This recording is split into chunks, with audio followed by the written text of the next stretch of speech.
Voilà, je vous souhaite à toutes et à tous la bienvenue. Nous sommes très heureux de vous accueillir dans ce lieu pour ce culte communautaire. J'espère que vous avez passé une très bonne semaine. On voit qu'il y a de plus en plus de beaux jours. Donc prenez courage, on est dans quelques jours, on est au printemps. Voilà, donc prenez place pour celles et ceux qui sont encore en train de rentrer dans la salle du culte. Ce matin, c'est un culte spécial, comme tous les deuxièmes dimanches de chaque mois, nous dédions notre culte à l'action missionnaire. Et ce matin, vous allez voir qu'il y a une intervention spéciale par rapport à cela. Et vous savez, lorsqu'on parle de la mission, il y a un verset que nous connaissons tous et auquel on fait référence, qui se trouve dans Actes, chapitre 1er, le verset 8, où Jésus, avant de s'élever et rejoindre son Père, Jésus va dire cette injonction à ses disciples. Jésus va dire: vous serez mes témoins à Jérusalem, dans toute la Judée, dans la Samarie et jusqu'aux extrémités de la terre. Et c'est ce que font les missionnaires, ils vont jusqu'aux extrémités de la terre. Mais ce que ce verset également nous dit, c'est que nous sommes également les témoins de Jésus dans notre environnement immédiat, n'est-ce pas? Parce que c'est quoi un témoin? Un témoin, c'est quelqu'un qui atteste de ce qu'il a vu, c'est quelqu'un qui atteste de ce qu'il a entendu, et c'est quelqu'un qui atteste de ce qu'il a vécu, afin de convaincre. C'est ce que font les missionnaires, et c'est ce que nous devons faire également en tant que témoins de Jésus dans notre environnement immédiat. Il y a plusieurs personnages dans la Bible que je pourrais prendre ce matin pour illustrer cela, mais parce que c'est la Journée internationale des droits des femmes, et je ne veux pas revenir sur l'origine et puis ce que le monde en a fait de cette date, parce que nous ne voulons pas en faire un enjeu politique aujourd'hui. Mais en tant qu'Église, il est bon de se rappeler le rôle important qu'a joué également les femmes dans l'œuvre de Dieu et aussi dans la Bible. Et je souhaiterais prendre une femme pour illustrer comment une femme a été témoin de Jésus. Et parce qu'elle a été témoin de Jésus, il y a des vies qui ont été transformées. Parce qu'elle a été témoin de Jésus, il y a des vies qui sont venues à Christ. Cette femme, vous connaissez l'histoire dans Jean chapitre 4, l'histoire de la femme samaritaine. Pour vous donner le contexte, donc Jésus doit se rendre en Galilée, il s'arrête en Samarie et puis il s'assied auprès de ce puits de Jacob. Et puis il rencontre cette femme et il y a une discussion entre cette femme et Jésus. Une discussion en plusieurs temps sur laquelle nous allons revenir rapidement. Et puis, à un moment donné même, la Bible nous dit dans Jean chapitre 4, le verset 27, que même les disciples étaient étonnés de ce qu'il parlait avec une femme. Donc c'est pour vous dire. Et parce qu'on est aujourd'hui la Journée internationale des droits des femmes et nous parlons de la mission, je souhaiterais mettre l'emphase dessus. Mais à la fin de ce récit, dans le verset 39, dans Jean chapitre 4, on voit l'action de cette femme. Verset 39, il nous est dit: plusieurs Samaritains de cette ville crurent en Jésus à cause de cette déclaration formelle de la femme. Il m'a dit tout ce que j'ai fait. Au verset 41, un beaucoup plus grand nombre crurent à cause de sa parole et il disait à la femme: ce n'est plus à cause de ce que tu as dit, ce n'est plus à cause de ce que tu as dit que nous avons cru. Nous l'avons nous-mêmes entendu et nous savons qu'il est vraiment le Seigneur du monde. Voilà une femme qui a été témoin de Jésus et d'autres sont venus à Christ. Mais cela s'est fait en 3 temps. Et si vous allez lire ça à la maison, dans Jean chapitre 4, la première chose pour que cette femme ait été un témoin de Jésus, c'est que cette femme a compris que Jésus était la source. Et Jésus va dire à cette femme, dans Jean chapitre 4, « Je suis la source. Je suis cette source à laquelle tu dois revenir pour que tes forces soient renouvelées. Tout ce que tu es, tout ce que tu as, vient de moi. » La deuxième chose que cette femme a comprise, c'est que pour être un témoin de Jésus, il faut être un adorateur. Pour être un témoin de Jésus, il faut être une adoratrice. Cette femme va avoir cette discussion avec Jésus. « Mais pourquoi tu me dis que je dois venir adorer à Jérusalem alors que mes pères ont adoré ailleurs ?» Et Jésus va lui répondre dans Jean chapitre 4, « Ceux qui m'adorent, m'adorent en esprit et en vérité. » Un bon témoin de Jésus est un adorateur. Un bon témoin de Jésus est une adoratrice. Et la troisième chose, c'est que cette femme ayant entendu tout cela, ayant vu tout cela, et après cette discussion, au verset 28, toujours dans Jean chapitre 4, il nous est dit là, alors la femme, ayant laissé sa cruche, s'en alla dans la ville et dit aux gens, venez voir un homme qui m'a dit tout ce que j'ai fait, ne serait-ce point le Christ? Venez voir. Venez voir. Cette femme a été attestée de ce qu'elle a vu, attestée de ce qu'elle a entendu, mais surtout attestée de ce qu'elle a vécu. Et j'aimerais ce matin vous encourager, alors que nous sommes ici, nous rentrons dans ce lieu, dans ce culte, à vraiment reconnaître que notre source, que nos forces viennent de Jésus-Christ. Alors que nous allons rentrer dans ce temps de louange, d'adoration, que nous puissions être des vrais adorateurs, des vraies adoratrices, et que nous puissions, au sortir de ce lieu, aller attester de ce que Jésus a fait dans nos vies. Amen. Alors j'invite l'équipe de louange à prendre le relais et je vous souhaite un très beau culte. Amen. Amen. Je nous invite à nous lever, nous les témoins de sa grâce seule qui nous a sauvés. On chante ensemble ?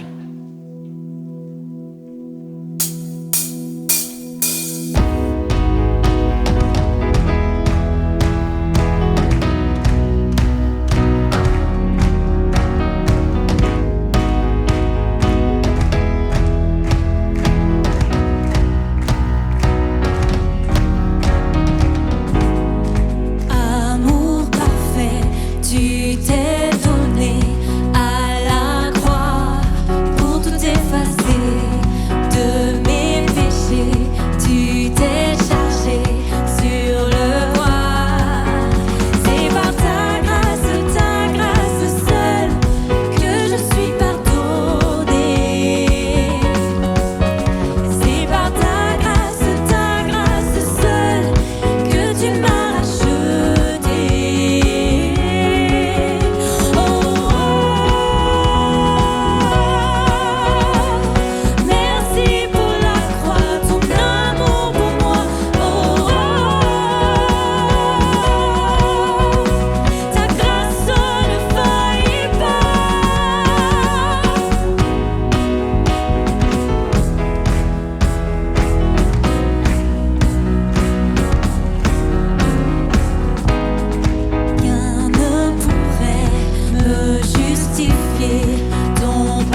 Je pourrais chanter tous les jours, louer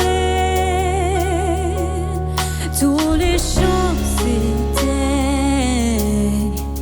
mais tu es l'éternel. Et j'élève les mains, je te loue encore et encore. Tout ce que j'ai, c'est un alléluia, alléluia.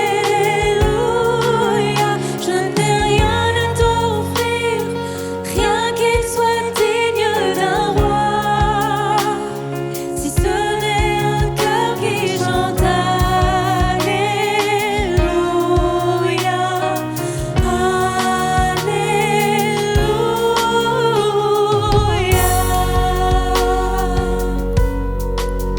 Ce que je désire, ma seule obsession, c'est d'être à tes pieds.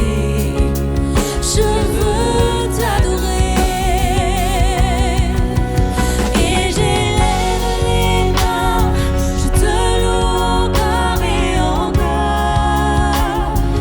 Tout ce que j'ai, c'est un alléluia, alléluia. Je n'ai rien à t'offrir, rien qui soit digne d'un roi, si ce n'est un cœur qui chante alléluia,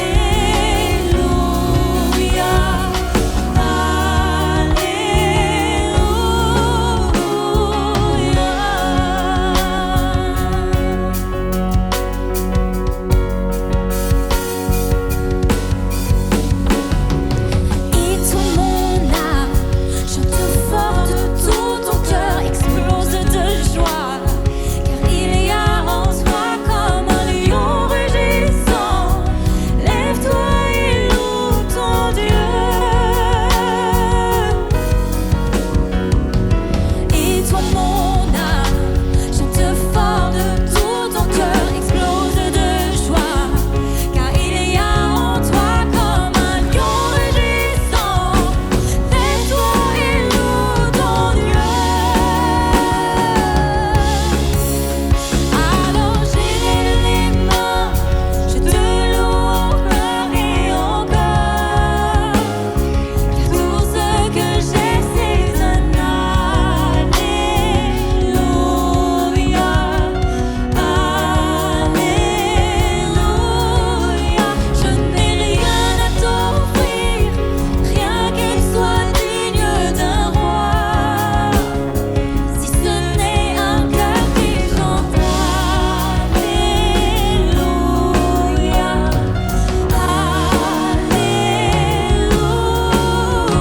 alléluia.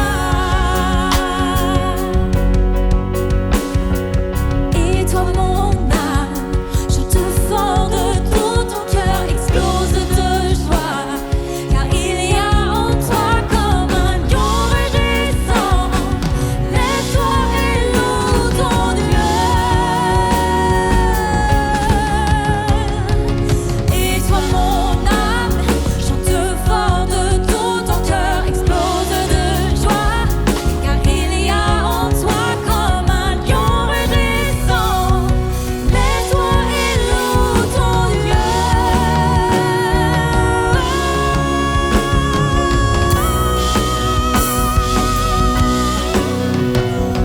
loue ton Dieu. Lève-toi et loue ton Dieu.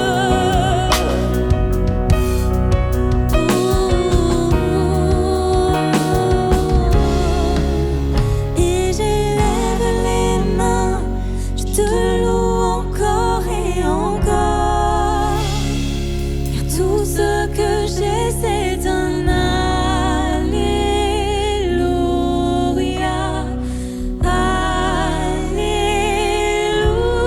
alléluia. Je n'ai rien à t'offrir, rien qui ne soit digne d'un roi, si ce n'est un cœur qui chante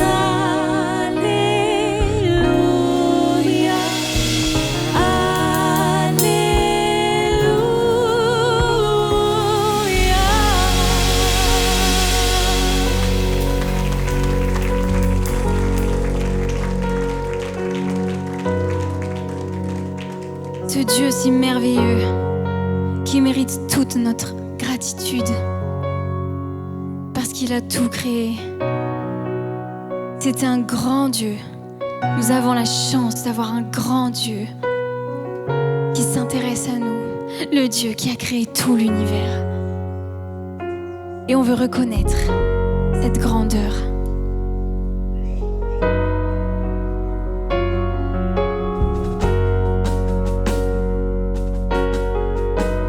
Dieu tout-puissant, quand mon cœur considère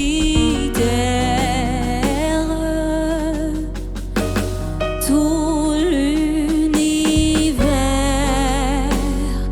créé par ton pouvoir, le ciel d'azur, les éclairs, le tonnerre, le clair matin ou les ombres du soir, de tout mon être, alors s'élève un chant. Dieu tout-puissant,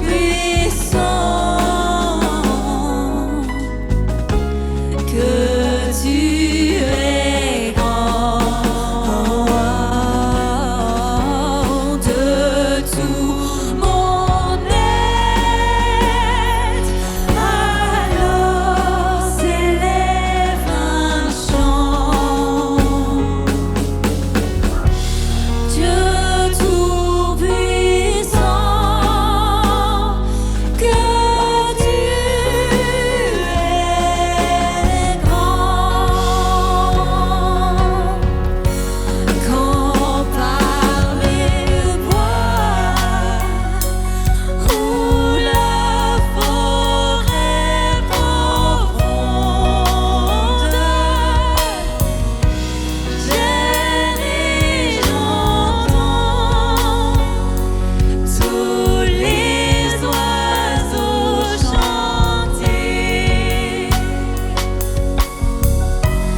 Quand sur les monts, la source avec son onde livre aux zéphyrs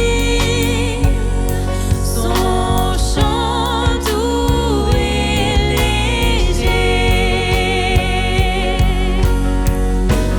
Mon cœur heureux s'écrie à chaque instant: ô Dieu d'amour, que tu es grand. Mon cœur heureux s'écrie à chaque instant: ô Dieu d'amour, que tu es grand. Ô Dieu d'amour, que tu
Jésus, le Saint.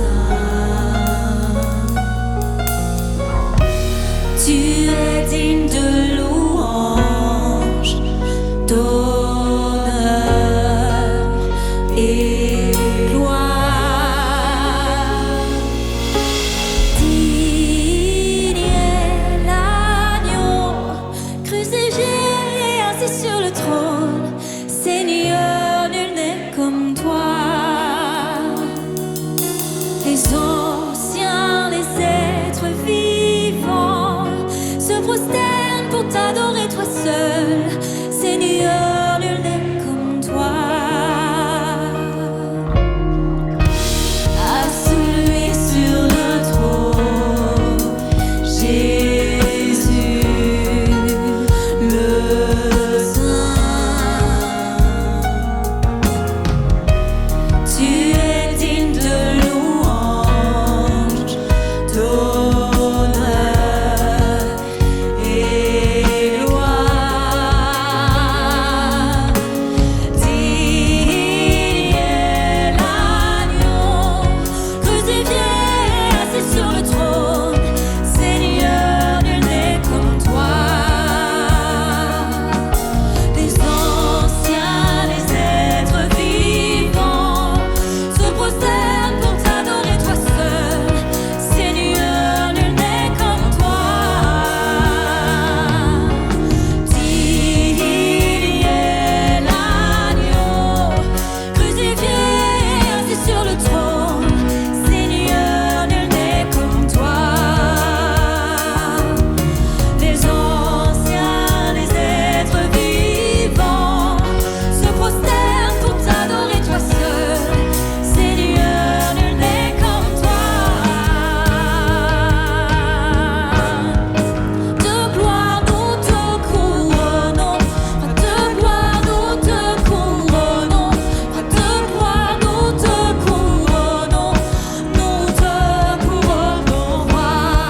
De gloire nous te couronnons, de gloire nous te couronnons, de gloire nous te couronnons, nous te couronnons, roi.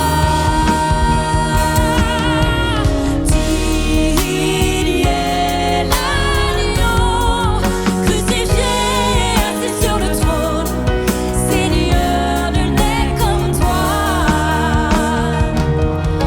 Les anciens, les êtres vivants se prosternent pour t'adorer toi seul. Seigneur, nul n'est comme toi.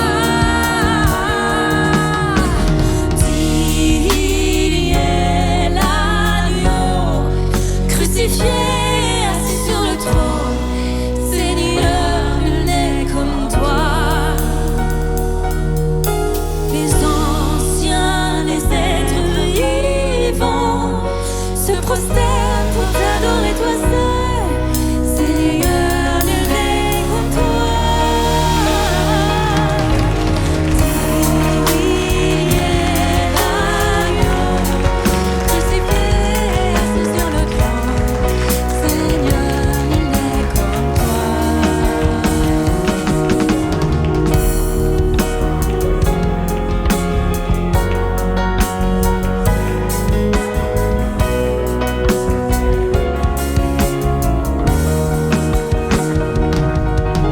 Seigneur, nul n'est comme toi.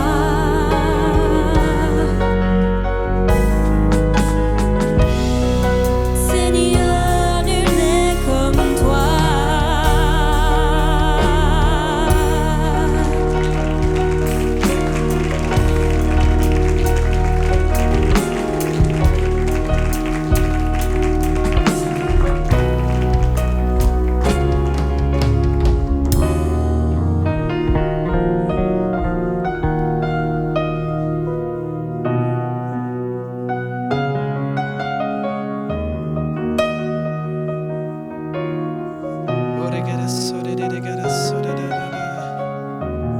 Mes frères, mes sœurs, on ne peut pas terminer ce temps ainsi. Est-ce qu'on peut encore élever le nom de Jésus ensemble? Est-ce que tu peux lui dire, Seigneur, tu es saint, saint, saint et l'Éternel? Je me joins au cœur des anges ce matin pour proclamer dans les cieux et sur la terre ici à Genève, dans cette église, que mon Dieu est l'agneau de Dieu, celui qui a ôté mon péché, celui qui est digne de la louange, de la gloire, celui qui règne au siècle des siècles, celui qui est assis sur le trône, celui qui a un règne d'équité et de justice, un règne de salut et d'espérance. Alléluia, Jésus. Oh Seigneur, tu es saint, Seigneur. Tu es digne, Seigneur Jésus. Ton Église t'adore ce matin. T'es racheté, Seigneur, exalte le nom. Exalte le nom de Jésus là où tu es. Ne ferme pas ta bouche ce matin, mais dis avec tes mots: Seigneur, je t'aime. Dites avec moi: Seigneur, je t'aime, mon Dieu. Tu es merveilleux, Jésus. Alléluia. Alléluia, Seigneur. Tu peux louer l'Esprit en esprit de ce matin. Louer Dieu en esprit. Alléluia, Seigneur Dieu. Dieu tout-puissant, éternel. Tu es digne, Seigneur, tu es digne, Seigneur. Louange à l'agneau. Oh, Seigneur. Louange à l'agneau. Tout seul. Car toi seul es saint. Seigneur, tu es saint. 3 fois Oh, saint. Jésus. Dieu tout-puissant, éternel. Digne l'agneau. Louange à l'agneau. Louange à l'agneau. Louange à l'agneau. Encore. Car toi seul es saint. 3 fois saint. Dieu tout-puissant, éternel. Louange à l'agneau. Louange à l'agneau. Amen.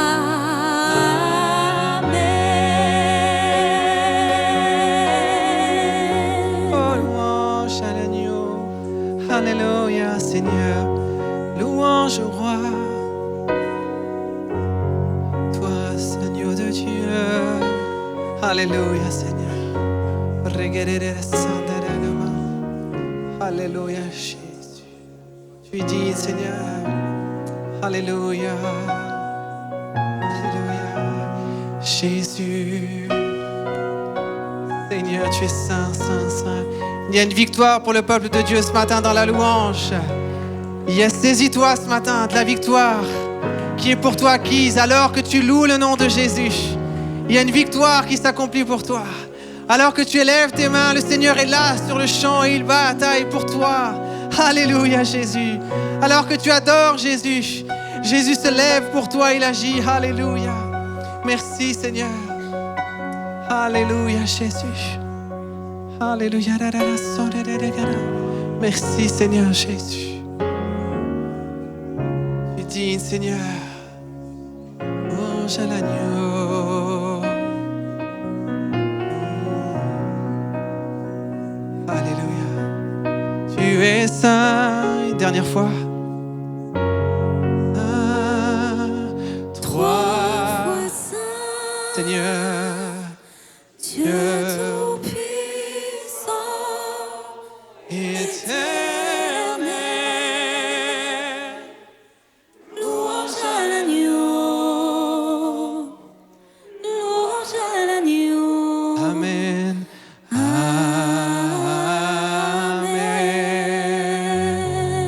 Alléluia, Seigneur. Seigneur veut aussi parler à son Église ce matin. Laissons l'occasion à l'Esprit de Dieu de nous parler aussi. Alléluia. Alors qu'on chantait ce chant, j'avais une image. Je voyais Dieu qui était assis sur son trône avec sa couronne d'or qui brillait de 1000 éclats. Il y avait une personne qui était devant lui, qui se courbait, qui s'inclinait. Et Dieu lui remettait une couronne comme symbole de son héritage. C'était son enfant. Quand on devient enfant de Dieu, on est héritier et héritière. Et on a part à tout son héritage. Et c'est comme si cette personne refusait la couronne, refusait de porter cette couronne, parce qu'elle ne se sentait pas digne. Elle se sentait indigne, alors que Jésus a payé pour toi. Jésus a payé pour ton péché. Il a pris le poids de tes fautes. Et toi, tu refuses de porter sa couronne. Parce que Jésus, il t'a pardonné. Dieu t'a pardonné de ses péchés. Mais toi, tu ne t'es pas pardonné. Alors Dieu t'invite ce matin. Pardonne-toi. Et ne refuse pas cet héritage que je te donne. Accepte ma couronne. Tu as tout l'héritage. Tu as part à tout mon héritage. Alors accepte-le. Ne le refuse pas. Dieu t'a donné autorité et puissance. Il t'a donné le pouvoir de marcher sur les serpents et les scorpions. Il t'a donné le pouvoir de guérir en son nom. Dans le nom puissant de Jésus. Accepte son héritage et accepte de porter cette couronne. Tu es digne. Et je voyais Dieu qui relevait cette personne parce qu'elle est digne. Amen. Alléluia, merci Seigneur. Alléluia, amen. C'est tellement bon d'être au bénéfice de la présence de Dieu. Quel honneur le Seigneur nous fait ce matin encore de nous donner le libre accès à sa présence. Amen. Avant de vous rasseoir, prenez quelques instants pour bénir une personne qui est à côté de vous. Si vous ne connaissez pas son nom, si c'est la personne avec qui vous êtes venu, bénissez-la, mais bénissez aussi celle que vous ne connaissez pas. Soyez les bienvenus ce matin à l'église de Réveil de Genève. Vous qui êtes ici, vous qui nous rejoignez en ligne aussi, soyez bénis au nom du Seigneur Jésus.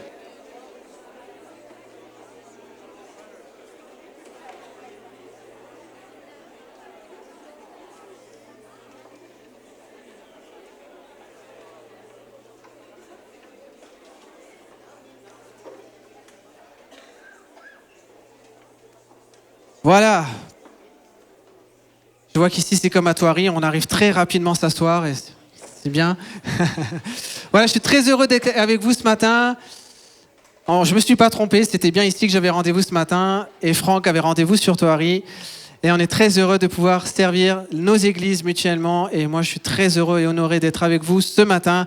Mais avant d'aller plus loin dans nos annonces et dans la prédication, Jean-Mathias disait tout à l'heure, parlait que nous étions le dimanche missionnaire et on va laisser sans tarder la place à Delilah qui va nous partager des nouvelles et soyons attentifs puisque nous allons prier aussi par rapport au sujet qu'elle va nous partager maintenant. Merci. Bonjour à tous. Alors, avant ce flash mission, je voulais juste honorer aussi la vie de Claire Grobetti qui a son anniversaire aujourd'hui. Voilà. Elle est très précieuse pour notre groupe, notre comité missionnaire du groupe Mission. Elle fait vraiment un travail extraordinaire. Voilà, pour commencer, je voulais vous présenter aussi aujourd'hui, mettre les femmes aussi en avant à l'honneur dans ce Flash Mission. Et je voulais parler plus précisément des femmes en Afghanistan. Les femmes en Afghanistan connaissent une condition vraiment atroce. La persécution se vit en général de plusieurs manières, mais quand les femmes sont visées, c'est souvent leur foyer, leurs enfants. C'est pas que leur personne, c'est toute la responsabilité. Et en Afghanistan, actuellement, les femmes sont soumises à des règles très très strictes. Elles ne peuvent pas sortir, elles ne peuvent pas voyager, elles ne peuvent pas se faire soigner sans l'accord d'un homme, de leur mari, souvent. Il y a actuellement des nouvelles règles aussi. Il y a un nouveau code pénal qui est sorti et qui dit que les conjoints ont le droit de frapper leurs épouses. Et selon ce même texte, les femmes n'ont même pas le droit de retourner chez leurs parents sans le consentement de leur mari. Elles sont devenues esclaves. Voilà, la condition des femmes et des filles en Afghanistan est horrible. Elles ne sont quasiment inexistantes dans la vie publique. Et beaucoup se retrouvent veuves et sont réduites à mendier dans la rue avec leurs enfants pour avoir de l'argent, car elles ne peuvent pas travailler, elles ne peuvent pas étudier. Dans tout ça, on veut parler de Dieu. Dieu les voit. Dieu les touche et Dieu les utilise. C'est des femmes fortes, c'est des femmes déterminées et c'est des femmes fidèles. Quand elles rencontrent Dieu, elles découvrent aussi qu'elles ne sont pas seules. Elles découvrent qu'elles ont une valeur et qu'elles sont libres. Voilà, qu'elles ont vraiment. Ils leur redonnent leur place, ils leur redonnent leur intégrité. Et lorsqu'elles rencontrent Dieu, elles témoignent aussi à leur famille, au risque de se faire rejeter, au risque de subir une persécution de leur famille, de perdre des membres de leur famille, leur mari. ou de se faire dénoncer aux autorités avec des graves conséquences. Voilà, il y a beaucoup de témoignages aussi dans ce sens. Certaines familles même doivent se cacher face à leur foi. Ils doivent fuir dans différentes villes ou alors dans différents pays limitrophes qui rejettent souvent les réfugiés afghans et qui les renvoient dans leur pays. D'autres témoignages disent que certaines familles continuent simplement d'aller à la mosquée pour ne pas se faire remarquer par rapport à leur foi.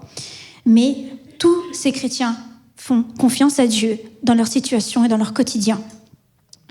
Et comme un partenaire de ACP en Afghanistan le dit, Jésus est là et l'Église d'Afghanistan grandit. Donc Jésus est à l'œuvre, Dieu est fidèle. J'aimerais continuer avec un verset. Donc si une partie du corps souffre, toutes les autres souffrent avec elle. Si une partie du corps est honorée, toutes les autres se réjouissent. Dans 1 Corinthiens 12, 26. Nous souffrons avec la population d'Afghanistan et même celle du Moyen-Orient, avec les conditions actuelles. C'est vraiment difficile et tout ce que la persécution qu'ils endurent. Mais nous voyons aussi des miracles, des choses incroyables, des rêves, des visions, là où la parole écrite ne peut pas arriver, là où l'application sur le téléphone n'est pas possible. Dieu intervient, vraiment, la puissance de Dieu est à l'œuvre dans cette communauté, dans ces peuples, et c'est incroyable. J'ai tellement de témoignages que j'ai pu lire, c'est incroyable, Dieu est là, et vraiment, on veut vraiment leur grande grâce, et rendre grâce à Dieu pour cela, et se réjouir de tout ce qu'ils vivent, et de la grâce de Dieu pour eux. Voilà. Je voulais maintenant prier pour ces femmes et pour tous les croyants d'Afghanistan qui sont vraiment dans des conditions terribles. Seigneur, je te remets cette situation en Afghanistan, toutes ces femmes, tout ce régime aussi qui est là, Seigneur. Toi, tu vois toutes les femmes, tous les enfants, toutes les familles, Seigneur. Tu vois aussi les chrétiens qui se cachent, qui osent, qui témoignent aussi, Seigneur. Vraiment, on te demande de les fortifier, Seigneur.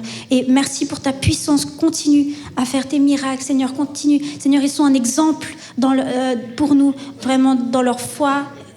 Vraiment, et tu bénis aussi le régime, chaque personne qui est responsable, Seigneur. Tu touches aussi leur cœur, car rien n'est impossible à toi, Seigneur. Et vraiment, on veut vraiment te prier pour ces femmes, cette condition, Seigneur, que tu touches leur cœur, que tu les libères, que tu les affranchisses, Seigneur, qu'elles retrouvent la paix dans leur cœur malgré toutes les épreuves qu'elles vivent, Seigneur. Merci, Seigneur, au nom de Jésus. Amen. Merci, Delilah. Merci pour ces nouvelles et merci parce que ça nous permet de rester en alerte aussi, d'être attentifs à la réalité qui peut-être semble loin de nous, mais qui est bien réelle pour autant, qui touche notre humanité, ces femmes. Et nous voulons demeurer cette Église qui prie, qui est en mission par la prière, l'intercession, en croyant que Dieu est capable toujours de changer les situations, même les plus inespérées à nos yeux. Amen. On continue, ça va? Vous êtes toujours avec moi? On n'est qu'à la moitié là. On va aller dans le livre de Daniel, mais en même temps que je vous laisse ouvrir le livre de Daniel au chapitre 3 pour parler d'une histoire très connue. Je ne pouvais pas ce matin ne pas commencer en vous disant merci vraiment pour votre soutien et votre affection, toutes vos marques d'affection, vos prières. Parfois, je reçois des messages, je ne sais pas qui m'envoie le message, mais je le prends avec beaucoup de joie et beaucoup de foi. J'essaye d'y répondre aussi, ne serait-ce que par un petit cœur. Mais vraiment, je veux, au nom de Phoebe et en mon nom, vous remercier vraiment pour votre soutien dans cette épreuve.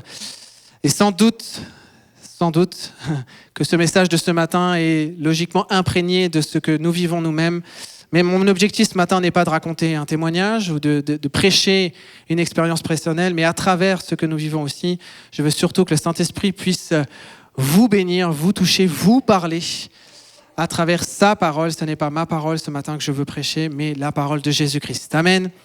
Alors allons dans le chapitre 3, lire une histoire, un récit que pour la grande majorité d'entre nous, je pense, nous connaissons, nous l'avons peut-être entendu dans notre jeune âge, quand nous allions au culte des enfants, peut-être avons-nous lu directement dans la Bible, nos parents nous ont peut-être lu cette histoire, l'histoire de ces 3 jeunes hommes déportés à Babylone avec nombreux autres, Méshach, Shadrach, Abed-Nego, qui vont vivre une épreuve, l'épreuve de leur foi. Et c'est important de considérer quelque chose d'important, mes frères et sœurs. Il y a des textes de la Bible qu'on connaît par cœur. C'est pas vrai? Celui-là, on le connaît par cœur. Ce que je veux dire, c'est qu'on est capable même déjà d'anticiper le verset suivant. On sait déjà la finalité de l'histoire. On se réjouit déjà de la finalité de l'histoire. Mais ce matin, mes frères et sœurs, ce que j'aimerais en préambule, c'est que nous nous laissions l'opportunité d'être à nouveau saisis par l'inédit de la parole de Dieu. Que nous puissions redécouvrir la richesse, la profondeur, la pertinence de la parole de Dieu qui est toujours renouvelée ce matin. Amen. Alors on y va. On va pas tout lire le texte, mais vous savez que c'est le début du chapitre 3, nous parle du roi Nebuchadnezzar qui fit une statue d'or de 30 mètres de hauteur et qui ordonna, on va même dire, à tout son peuple étranger comme résident de s'agenouiller devant cette statue. Et bien évidemment, les Juifs qui étaient là et ces trois hommes qui sont mentionnés particulièrement refusèrent de s'agenouiller devant cette statue. Et puis, va venir ses serviteurs, ses membres rapprochés du roi qui vont venir accuser les Juifs de ne pas s'agenouiller devant cette statue. Et là, le roi, dans son ego, dans sa fierté, dans son orgueil, ne peut pas admettre que quelqu'un, même un étranger, refuse de s'agenouiller devant sa statue. Et il va donc prendre la parole, convoquer ces hommes. Et nous lisons au verset 14... Nebuchadnezzar prit la parole et leur dit « Est-ce de propos délibérés, Shadrach, Meshach et Abednego, que vous ne servez pas mes dieux et que vous n'adorez pas la statue d'or que j'ai élevée?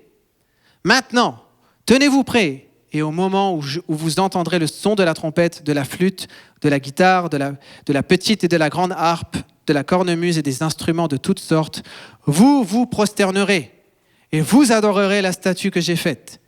Si vous ne l'adorez pas, vous serez immédiatement jetés au milieu d'une fournaise ardente. Quel est le Dieu qui pourra alors vous délivrer de mon pouvoir? » Vous allez voir que chaque mot a son importance dans ce texte. Et on va tenter de déchiffrer tout ça. Donc ce matin, il est question d'une épreuve. Et je l'ai appelée l'épreuve du feu, puisque littéralement, c'est le cas dans cette histoire. Mais j'aimerais tout de suite être très précis dans cette pensée, parce que l'épreuve du feu à laquelle ces hommes vont faire face a la particularité qu'elle est la conséquence même de leur obéissance à Dieu, envers leur Dieu plutôt qu'envers ce roi. Ce que je veux donc nous dire ce matin, c'est que je pourrais utiliser ce texte, et sans doute l'avons-nous fait, il n'y a rien de mauvais en soi, utiliser le texte de la fournaise ardente pour parler de l'épreuve en général, que nous pouvons vivre, que tout homme peut vivre, toute femme peut vivre. Mais l'interprétation que je veux avoir avec nous ce matin de ce texte me pousse à parler plus précisément d'une épreuve spécifique. C'est l'épreuve que seul un enfant de Dieu, engagé et désireux de plaire à Dieu, va vivre. Je sais, c'est dur de dire amen. Il faudra dire amen quand même, s'il vous plaît, à un moment donné. Mais je sais qu'au début, c'est dur de dire amen. C'est une épreuve, l'épreuve qui est question ce matin n'est pas l'épreuve qui se trouve au coin de la rue, mais c'est une épreuve qui va toucher ceux et celles qui sont attachés, demeurent attachés à Jésus-Christ. D'ailleurs, l'apôtre Pierre utilise une image qui est très similaire dans la première épître de Pierre, chapitre 1er, verset 6. Il dit « C'est là ce qui fait votre joie, quoique maintenant, puisqu'il faut vous soyez attristés pour un peu de temps par diverses épreuves, il s'adresse à des croyants, afin que l'épreuve de votre foi, plus précieuse que l'or périssable, qui cependant est éprouvée par le feu, ait pour résultat la louange, la gloire et l'honneur lorsque Jésus-Christ apparaîtra. » On va parler des résultats tout à l'heure, mais il y a une réalité qui doit être concrète à nos yeux. C'est que ce matin, on pourrait même être tenté, dans une certaine mesure, de vouloir nous épargner de cette souffrance, de cette épreuve, de ces épreuves. Mais cela reviendrait à dire, et je le dis tout de suite, cela reviendrait à nous compromettre et à succomber à la pression de l'adversaire. On va y en parler aussi. Mais ce que je veux dire, je suis toujours dans mon introduction, ce que je veux nous dire ce matin de très important, c'est que l'épreuve de notre foi n'est pas une épreuve que nous subissons. C'est une épreuve que nous choisissons, que nous acceptons de vivre. C'est tellement important ce que je vous dis là. Nous ne la subissons pas, nous acceptons de vivre cette épreuve. Et ce choix, si je peux parler de choix, n'est pas dicté par le désir de vouloir souffrir, on est d'accord. On n'est pas là en disant « Seigneur, s'il te plaît, donne-moi une épreuve que je souffre ». Non, ce n'est pas du tout le discours. Mais c'est surtout d'avoir la volonté de demeurer fidèle, coûte que coûte, à l'engagement, à l'attachement que j'ai pris avec le Seigneur et que le Seigneur a pris avec moi, parce que l'alliance est dans les deux sens avec le Jésus. C'est cette volonté-là que j'ai, par l'acceptation de cette épreuve. Et il y a donc ce matin, et peut-être encore à l'avenir, sans aucun doute même, il y aura une décision à prendre, comme ont dû prendre la décision cet homme, face à l'épreuve de la fournaise. Et nous aurons tous et toutes la volonté, je pense, de faire le même choix, mais c'est un choix qui est difficile. Ce matin, mon discours n'est pas de simplifier et de minimiser la réalité de la fournaise ardente. Vous savez, quand ces hommes étaient là devant cette fournaise, je crois qu'il fallait aussi très peu de choses pour qu'ils fassent marche arrière. Et on pourrait donc être tenté aussi ce matin de dire « c'est trop dur ». Et autrement dit, avec toute l'honnêteté qu'il doit y avoir en nous, il se peut ce matin, au début de ce message, et j'espère que cela sera clair à la fin, mais il peut à ce moment-là y avoir un dilemme en nous face à l'épreuve de la foi. On doit être honnête devant le Seigneur. Avec le micro, on va tous dire « Oui, Seigneur, je tiendrai dans l'épreuve de la foi ». Mais quand on est face à l'épreuve, il y a un dilemme qui peut se poser. Est-ce que je vais y arriver ? Est-ce que je ne vais pas finir juste par m'incliner ? Si on est honnête, ces questions viennent à notre esprit. Mais j'aimerais donc analyser avec vous ce passage afin qu'il n'y ait plus aucune ambiguïté en nous face aux décisions à prendre, à l'attitude à avoir qui précède et qui entoure l'épreuve de notre foi. On voit dans ce récit qu'il y a trois grands éléments, trois tableaux qui dessinent et qui entourent le chemin de la fournaise. Il y a trois interactions, je vais même dire. Il y a d'abord les paroles de ce roi. Et ce matin, pour nous, ce roi représente bien évidemment notre adversaire, le diable. Mais on ne va pas tout lui mettre sur les épaules, parce que cet adversaire peut être ce matin notre propre chair. Parfois, c'est nous-mêmes, notre adversaire, qui exerce et qui va exercer une pression sur nous face à l'épreuve.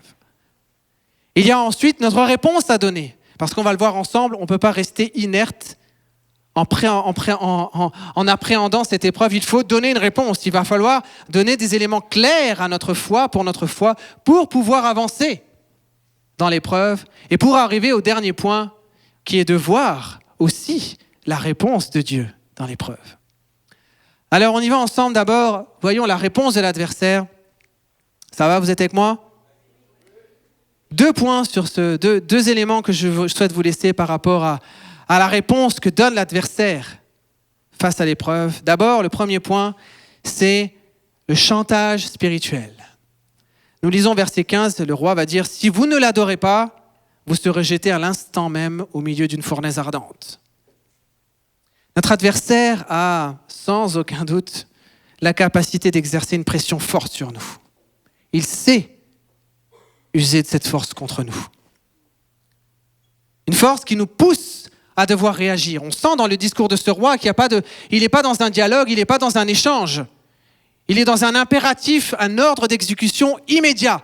Et s'il n'est pas immédiatement réalisé, la conséquence est immédiate aussi. Il y a une pression là, qui pourrait même, et sans doute, nous pousser à réagir brusquement, précipitamment et risquer de prendre une mauvaise décision. Notre adversaire est maître en la matière de chantage spirituel. Tout au long des Écritures et dans nos vies, il sait être perspicace. Il sait être efficace. Pourquoi ? Parce que, à chaque fois, l'adversaire va utiliser des situations réelles que nous vivons pour exercer ce chantage. Il n'utilise pas quelque chose de symbolique, une idée, voilà. Non.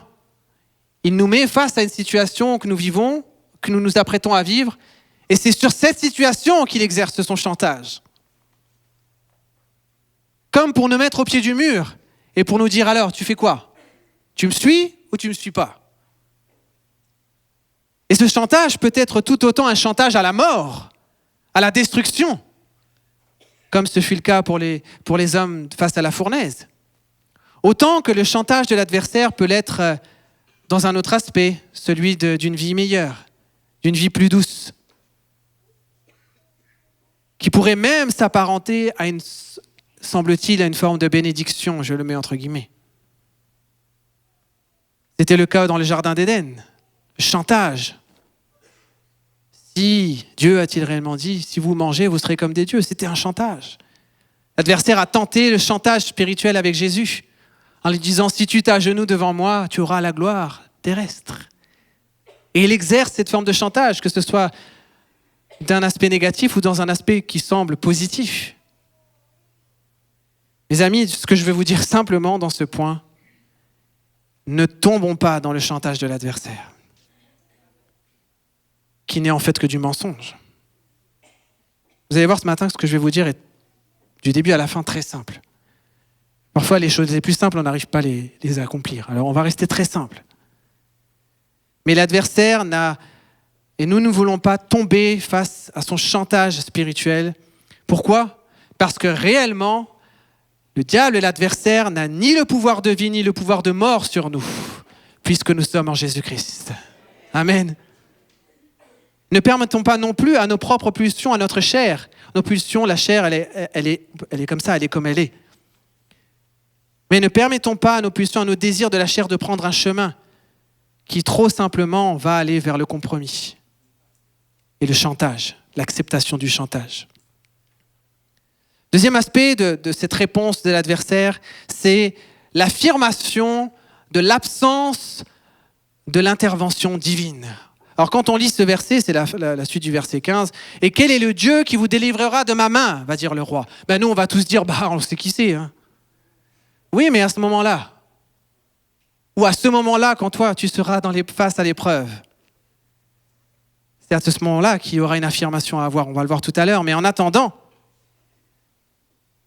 l'adversaire use de ce moyen de pression.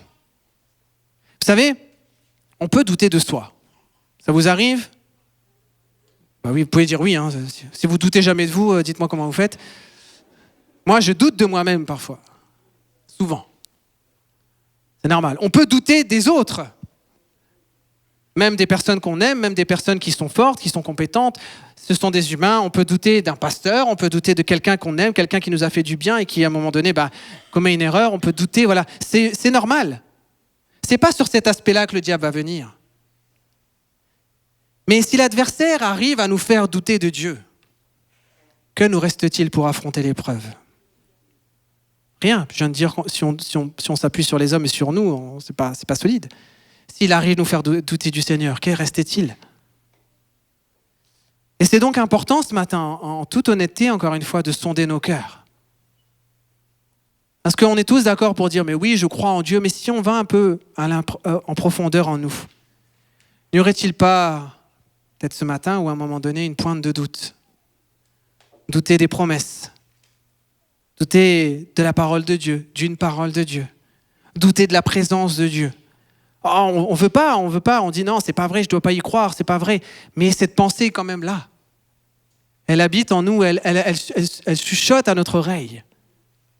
Et il va falloir donner une réponse claire face à cette parole de doute.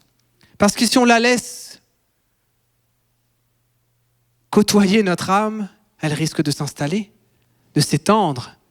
Et ce doute pourrait risquer de devenir une affirmation d'incrédulité envers Dieu.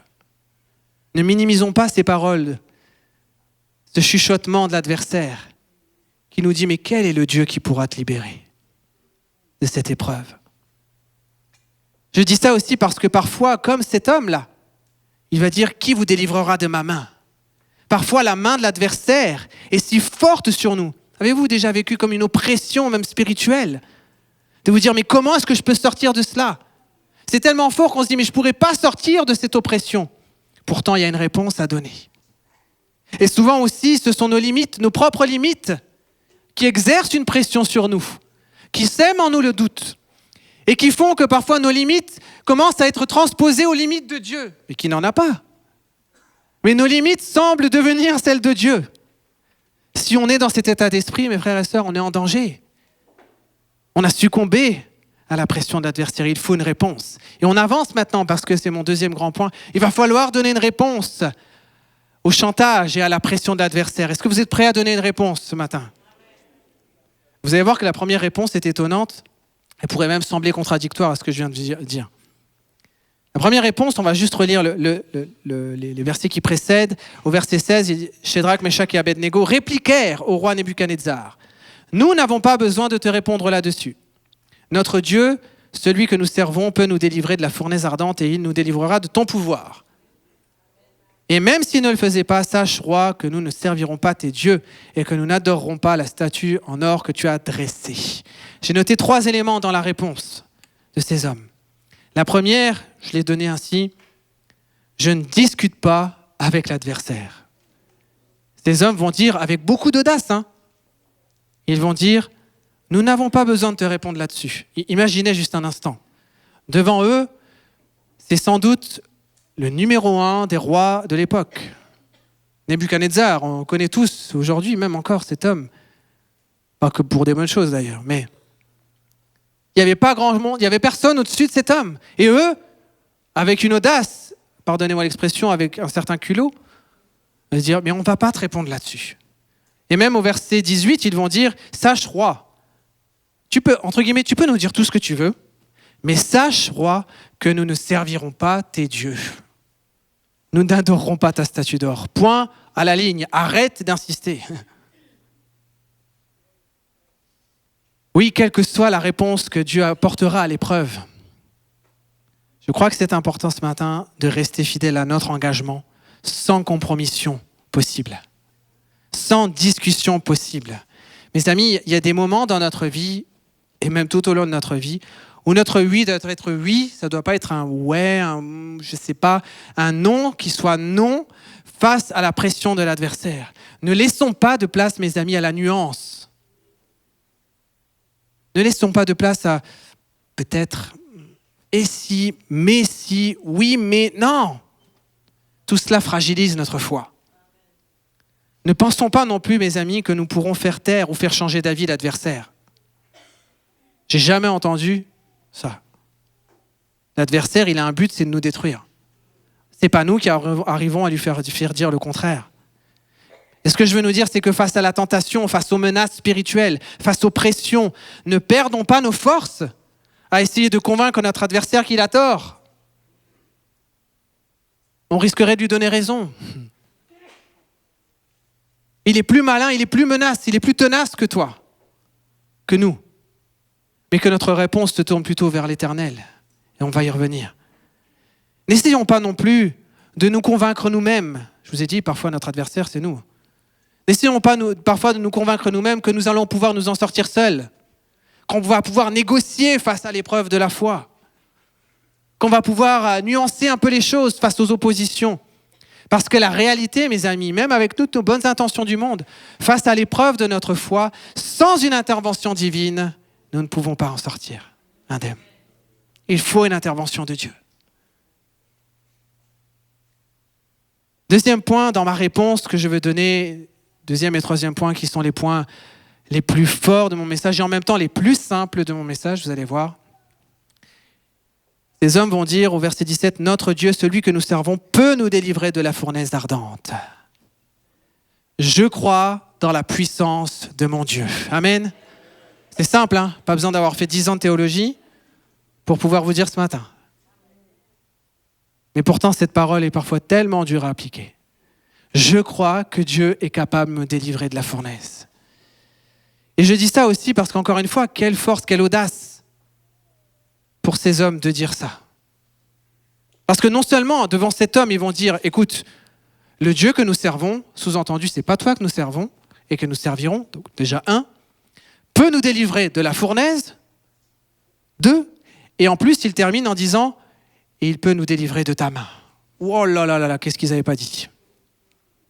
Mais vous imaginez la force de conviction de ces hommes de pouvoir dire, nous servons notre Dieu, ta fournaise, ça ne nous intéresse pas, entre guillemets, mais toi, notre Dieu nous délivrera de ta main aussi.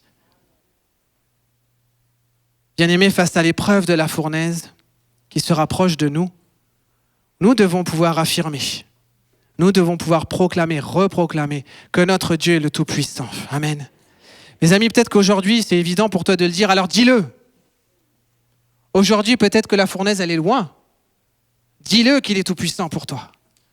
Parce que si aujourd'hui, on n'a déjà pas l'habitude et la conviction de parler de la puissance de Dieu, plus on va s'approcher de la fournaise, plus cela risque d'être difficile d'affirmer la puissance de Dieu. Pourquoi ? Parce que la chaleur de la fournaise augmente. Plus on s'approche de l'épreuve, plus on vit l'épreuve, plus elle est réelle, elle est palpable. Et plus notre foi est mise à contribution face à la puissance de Dieu. Au point que si on ne s'est pas préparé, si notre cœur, si notre foi n'est pas solidement enracinée en Jésus-Christ, en arrivant devant cette épreuve, on peut finir comme ces soldats qui n'auront même pas eu le temps d'aller dans le feu, qui sont morts. On doit pouvoir, et c'est au milieu de l'épreuve, affirmer, alors que la chaleur augmente, pouvoir dire « Mon Dieu est puissant ». Mon frère, ma sœur, depuis quand n'as-tu pas dit face à l'adversité ? Depuis quand n'as-tu pas affirmé face aux oppositions, face à l'épreuve ? Mon Dieu, celui que je sers, celui que j'aime, celui avec qui je suis lié, celui devant qui je suis soumis, peut me délivrer, peut me libérer, me secourir, me sortir de ma fournaise. Si ça fait trop longtemps que tu n'as pas fait cette prière, ce matin, il va falloir faire cette prière devant le Seigneur. Je ne laisserai plus de place au doute. Quelles que soient les forces de mes adversaires, quelle que soit la puissance, l'intensité de cette fournaise, mon Dieu est encore plus fort, est encore plus puissant que toute cette situation. Je le dis ce matin, mon Dieu est puissant. Mais quand on lit ce passage, moi je suis émerveillé parce que ces hommes ne s'arrêtent pas là. Dans la suite du verset, ils vont dire quelque chose d'extraordinaire. Et même s'ils ne le faisaient pas, ça veut dire quoi ? Même si Dieu ne nous délivrerait pas de la fournaise, sache, ô roi, que nous ne servirons pas tes dieux. Waouh, alors là, je crois dans la souveraineté de Dieu. Amen.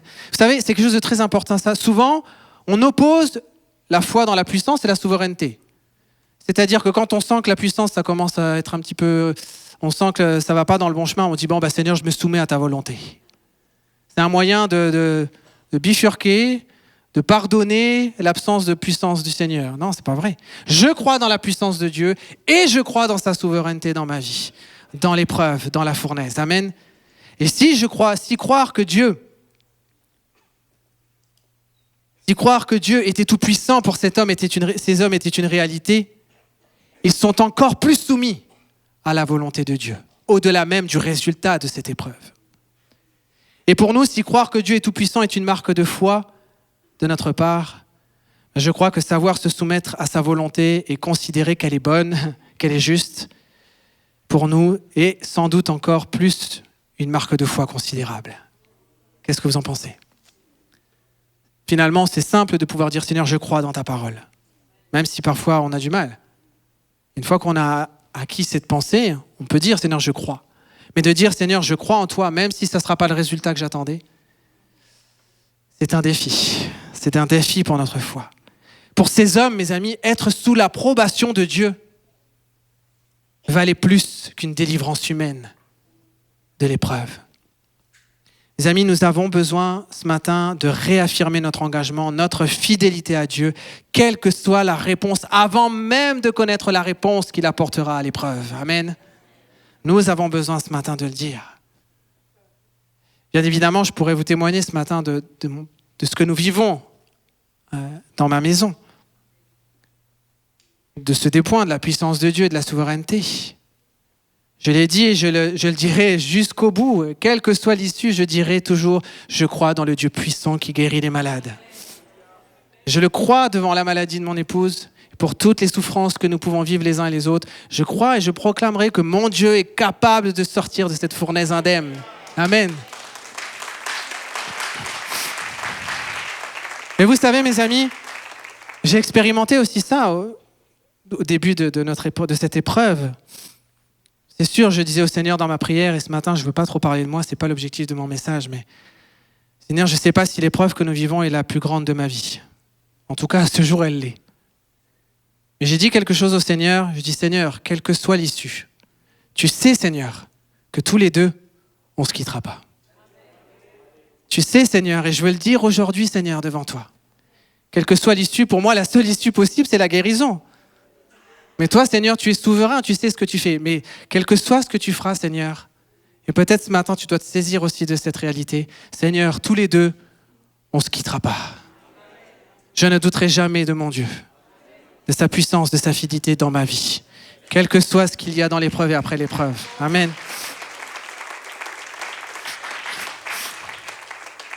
Alors mes amis, nous avons vu comment l'adversaire nous parle, comment il nous traite, comment il use de pression sur nous, de malice. Nous avons vu la réponse qu'il nous faut donner. Et alors que nous donnons une réponse, alors que nous affirmons notre foi, j'ose nous dire, est-ce que nous sommes prêts maintenant à aller dans l'épreuve ? Vous savez pas ce qu'il faut répondre, je sais, c'est dur comme question. Je crois qu'on peut être prêt maintenant à aller dans l'épreuve. Quand nous avons bien conscience du stratégie du diable, de nos limites humaines, quand nous avons affirmé la réalité de la puissance, de la souveraineté de Dieu, quand nous n'avons pas discuté avec l'adversaire, je crois que nous sommes préparés pour l'épreuve. Mais en nous préparant pour l'épreuve, il reste un dernier élément, et c'est mon dernier élément ce matin. C'est la réponse de l'Éternel. Parce que le Seigneur aussi a son mot à dire. Le Seigneur aussi va faire quelque chose, et là, on est dans une autre dimension. Regardez avec moi, on connaît ces choses, mais je vais les redire ce matin très simplement. Au verset 21, « Ces hommes furent liés avec leurs caleçons, leurs tuniques, leurs manteaux et leurs autres vêtements, et jetés au milieu de la fournaise ardente. » L'épreuve, elle est là.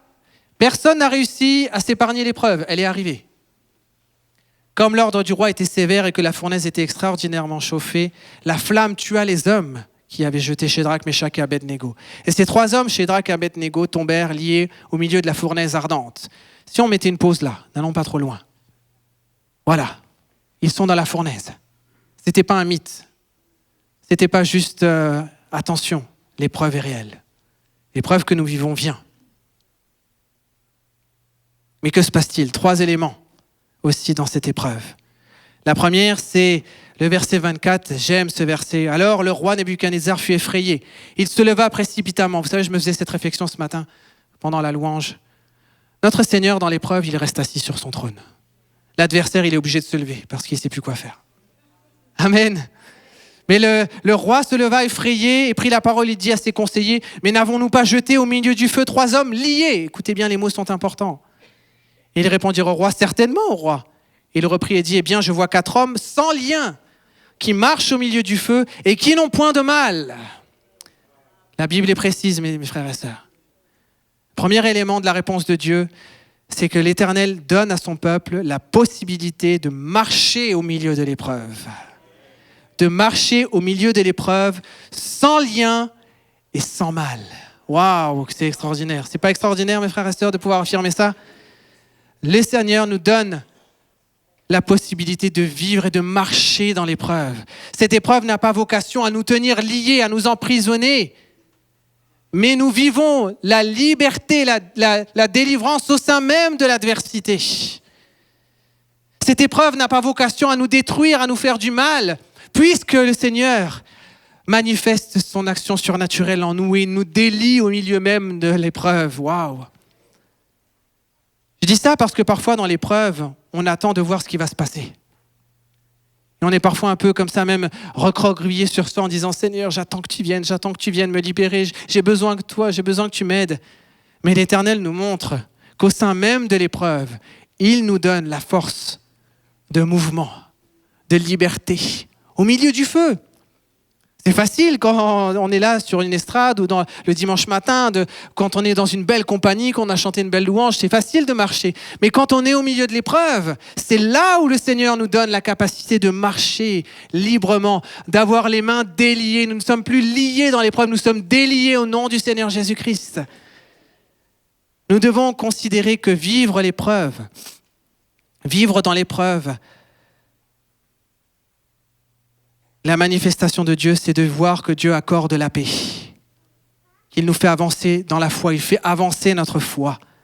Il fait mûrir notre vie, il nous apporte la croissance, la maturité spirituelle. Je vous raconte un autre témoignage, excusez-moi, je ne l'ai pas raconté tout à l'heure, mais c'est important parce que cette semaine, mon petit Mathias, il m'a touché. Même mes enfants sont éprouvés dans leur foi et ils vivent des expériences avec le Seigneur. Il y avait un soir où, excusez-moi, j'aime pas faire ça, mais c'est tellement important que je vous raconte ça, c'est tellement beau. On était là et Mathias voulait vraiment que sa maman le couche.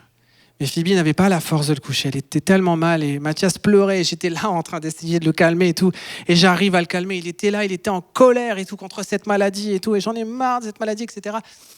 Et puis on s'est mis à prier et j'avais jamais vu Mathias prier comme ça. Avec ces mots, il a fait cette prière, il dit « Seigneur, que tu donnes toute ta force pour guérir maman. » Et puis il me dit « Bon, garde quand même un petit peu de force pour toi, Seigneur, mais donne ta force pour guérir maman. » C'est extraordinaire qu'un petit garçon puisse faire cette prière. Et là, et puis il s'est apaisé, et puis il s'est endormi. Et puis, le lendemain, alors que ça faisait des jours que Phoebe n'arrivait pas à se lever en même temps que nous, que les enfants, elle a eu la force de se lever et d'aller réveiller Mathias, de lui faire un petit câlin et de l'aider à s'habiller. Il y a encore des grandes victoires à saisir. Mais déjà là, le Seigneur a agi. Et j'ai dit à Mathias, tu vois, le Seigneur, il a entendu ta prière hier soir. Il a donné beaucoup de force à maman pour qu'elle puisse se lever ce matin. Et ça, être extraordinaire de pouvoir dire que nous pouvons marcher au milieu de l'épreuve. Mes amis, l'épreuve n'est pas là pour nous atteindre et nous paralyser. Mais avant même la délivrance ultime, nous pouvons avancer, cheminer dans l'épreuve. D'ores et déjà, nous pouvons saisir la victoire totale alors que les flammes sont présentes autour de nous. Amen. Et la deuxième chose dans ce point, qui est sans doute l'acte le plus extraordinaire de ce passage et de nos vies, Jésus est présent au milieu de l'épreuve. Amen. Le roi dit, et la figure un quatrième homme était présent. Le visage ressemblait à celui d'un fils de Dieu. Nous le savons et nous le disons souvent, mais je veux le rappeler ce matin pour quelqu'un, pour nous, que le Seigneur ne nous envoie pas juste au milieu de l'épreuve. Il ne permet pas juste l'épreuve. Il nous y accompagne. Il marche avec nous. Il n'est pas uniquement le bon berger qui nous conduit dans les verts pâturages, mais il est aussi celui qui demeure à nos côtés dans la vallée de l'ombre et de la mort.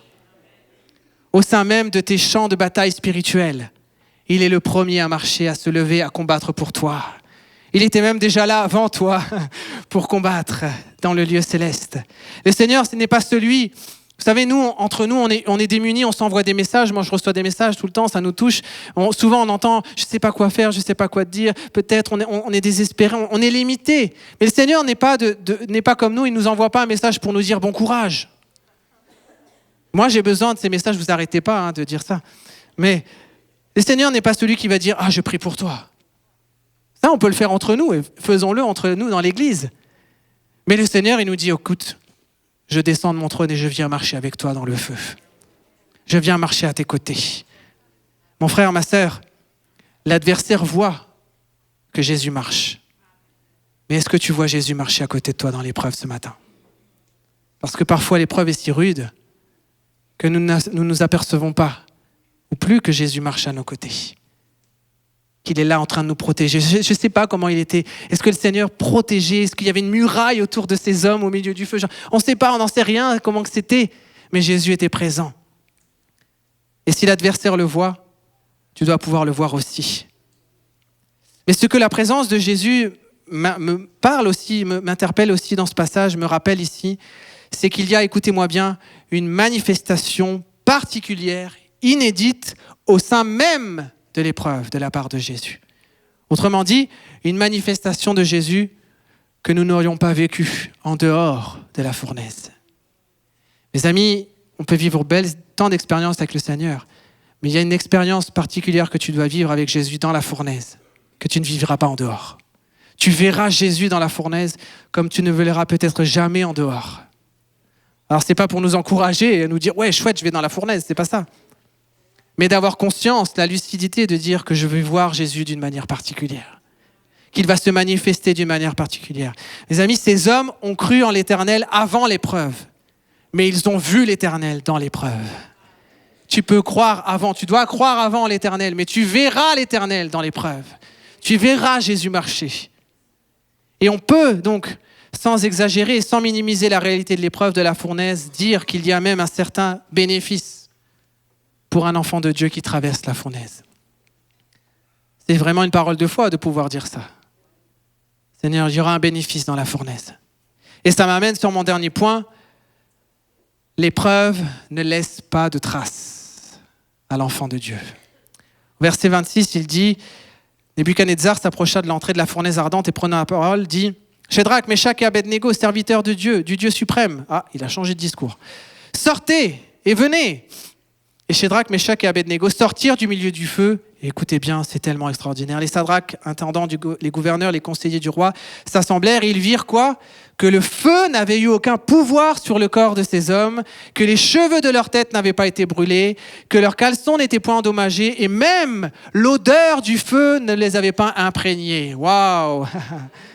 Ça, c'est notre Dieu. L'épreuve de notre foi, mes amis, sert à notre édification.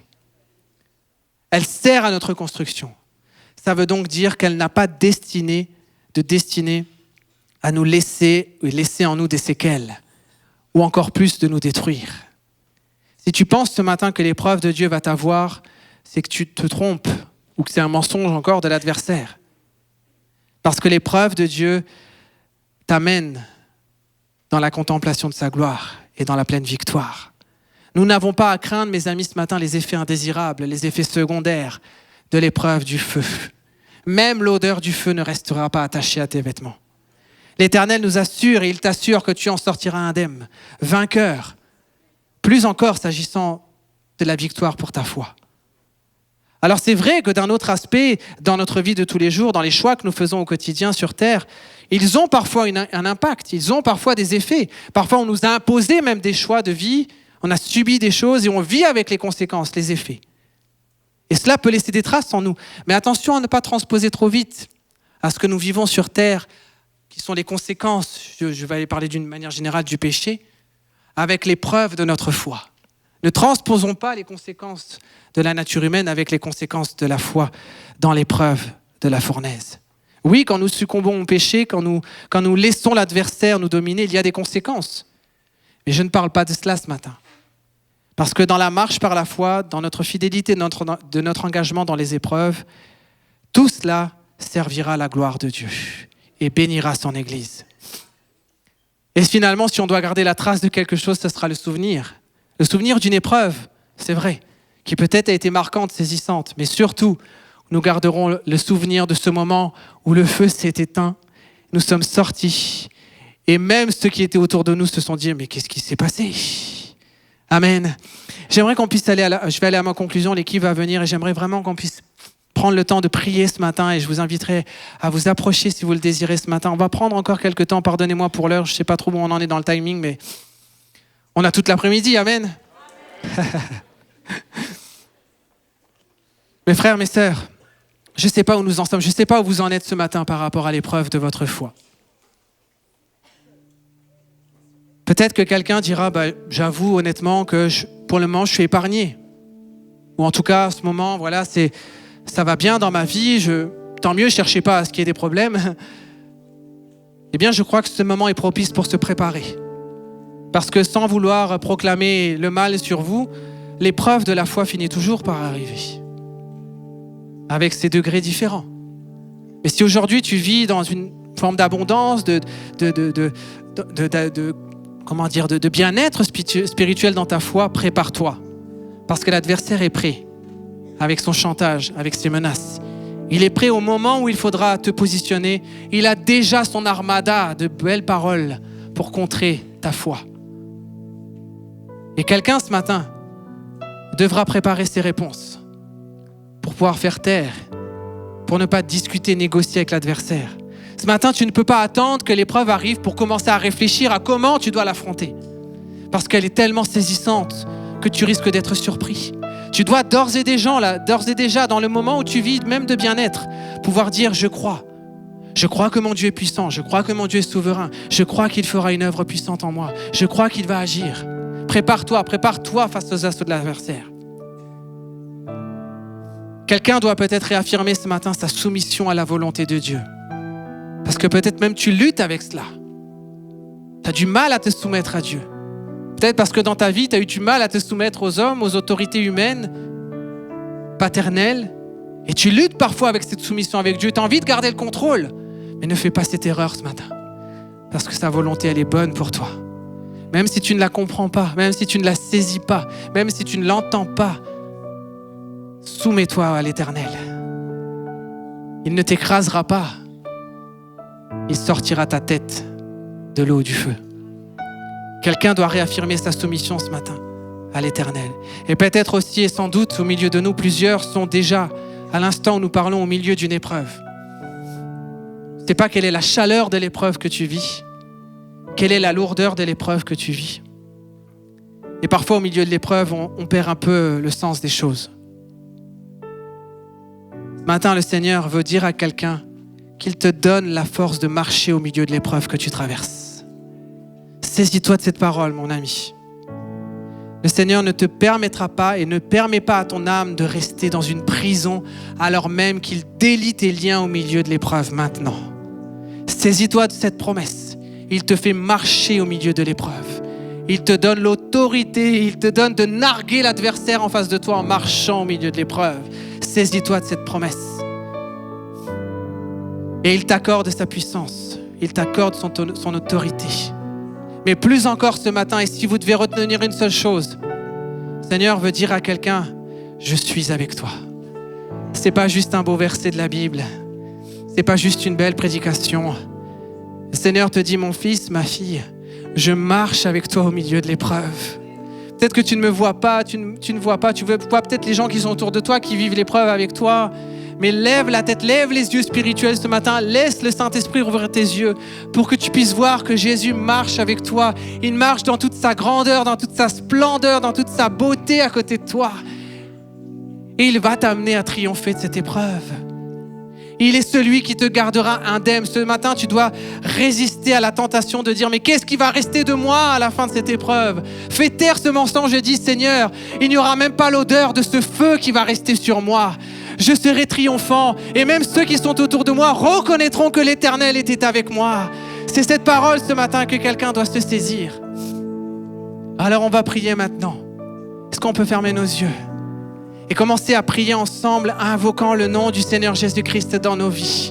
Quel que soit où tu es, invoque avec moi le nom de Jésus. Ne discutons pas avec l'adversaire ce matin, mais faisons taire toutes les pressions, qu'elles soient spirituelles, qu'elles soient charnelles. Et disons ce matin, face à toutes les autorités, mon Dieu est avec moi, mon Jésus m'amènera jusqu'à la pleine victoire. Je ne servirai pas un autre Dieu que mon Dieu.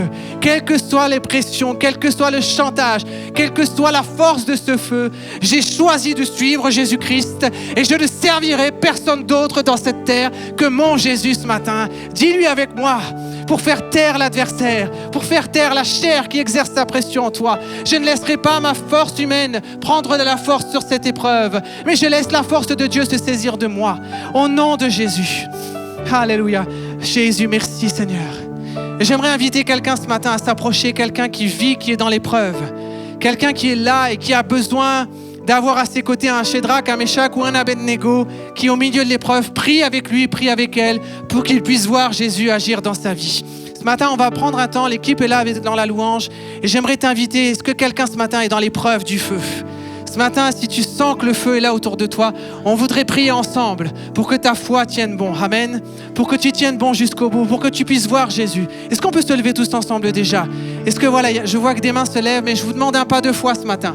Commencez à marcher au milieu de l'épreuve et marcher physiquement jusqu'au devant de l'estrade. Les équipiers de prière, c'est là, les pasteurs, les conseils pastoraux vont commencer à poser les mains sur vous, à proclamer le nom de Jésus. C'est une prière que nous faisons ensemble. Vous qui êtes devant, vous commencez à prier face à cette situation. Commencez à invoquer le nom de Jésus. Commencez à faire taire le doute. Commencez à reprendre les initiatives dans votre prière maintenant. Si vous ne vous approchez pas, ne vous inquiétez pas, mais je vous demande de prier, d'intercéder maintenant dans la salle. De prier, de prendre autorité pour que Jésus-Christ se manifeste dans l'épreuve. Que personne ne sorte à genoux de cette épreuve, mais qu'il sorte debout. Au nom de Jésus-Christ. Alléluia. Ne vous privez pas de vous approcher ce matin. Ne vous privez pas d'actionner la marche de la foi maintenant. Alléluia, au nom de Jésus.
Jésus. Dieu de gloire. On lui dit ensemble. Alléluia. Élève tes mains et dis avec moi, Seigneur, Dieu de gloire. Dieu de gloire. Oh, tu es Dieu, Seigneur. Tu es roi. Faisons taire le doute en proclamant cette parole, en terminant. Seigneur, tu es Dieu. Dieu de gloire. Oh Seigneur, dans l'épreuve, tu es Dieu, Seigneur. Dieu de gloire. Dieu de gloire. Tu es roi. Alléluia, Seigneur. Merci, Seigneur Jésus. Merci, Jésus. C'est toi qui as le mot de la fin, Jésus. Alléluia. Dieu de gloire.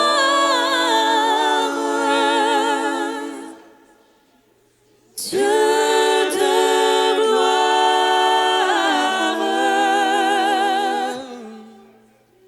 Tu es roi. Alléluia. Merci, Seigneur. Amen. Alléluia.